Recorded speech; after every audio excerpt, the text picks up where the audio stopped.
Hey everyone, welcome to my channel. I hope you're all having a fantastic day.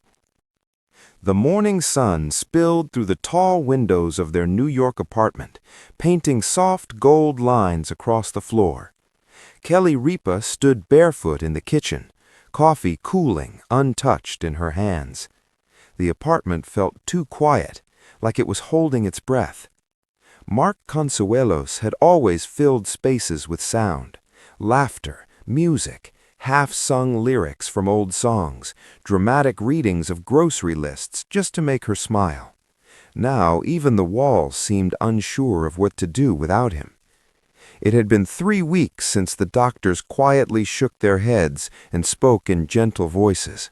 3 weeks since Mark, still smiling, still joking, had reached for Kelly's hand and said, "Promise me you'll listen when the time comes." She hadn't understood then. She didn't want to. The envelope lay on the dining table, cream-colored and simple, her name written in Mark's familiar slanted handwriting.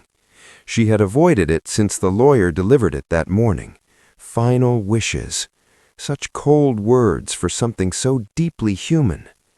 Kelly finally sat down. Her hands trembled as she opened the letter. My love. If you're reading this, it means I ran out of time before I ran out of things to say. Tears blurred the ink, but she kept reading. Mark wrote the way he always spoke, warm, teasing, painfully sincere. He thanked her for their years together, for the chaos, the arguments, the laughter, the children they raised, the dreams they chased and the ones they let go. You made my life bigger than I ever imagined, he wrote. You were my home, even when we were nowhere near one. Kelly pressed the letter to her chest, a sob breaking free. She expected the wish to be something practical, donations, arrangements, instructions. Instead, Mark's words took a turn that made her breath catch. My final wish isn't about me, he continued. It's about you. Her heart pounded. I don't want you to freeze your life at the moment mine ends. I don't want my memory to become a cage you live inside. Kelly shook her head, whispering, No, no, Mark. He knew her too well. You always said you'd never love like this again.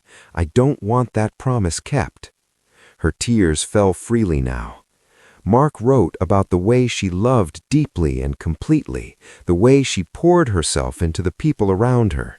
He reminded her of conversations they had late at night, about fear, about aging, about the terrifying idea of starting over. When the time is right, he wrote, I want you to fall in love again. I want you to laugh without guilt, to hold someone's hand without apologizing to my memory. Kelly's chest ached as if something inside her was cracking open. Don't rush it. Don't force it. Just don't shut the door. She dropped the letter, covering her face with her hands. The pain wasn't just losing him. It was realizing how much he loved her, even in letting her go. The letter ended softly. If there's one last thing I ask, it's this.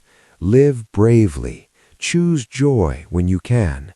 Say yes to life, even when it scares you. Loving you was the greatest thing I ever did. Kelly sat there for a long time, the apartment still and quiet around her. The heartbreak felt endless, but beneath it, almost hidden, was something else, a responsibility, a promise he had left behind.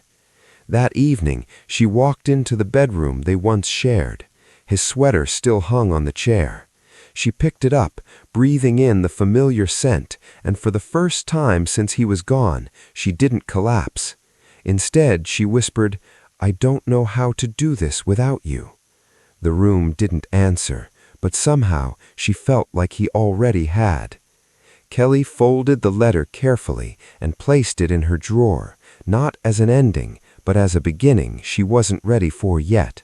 Her heart was shattered, yes, but in the broken pieces, Mark had left her something unexpected.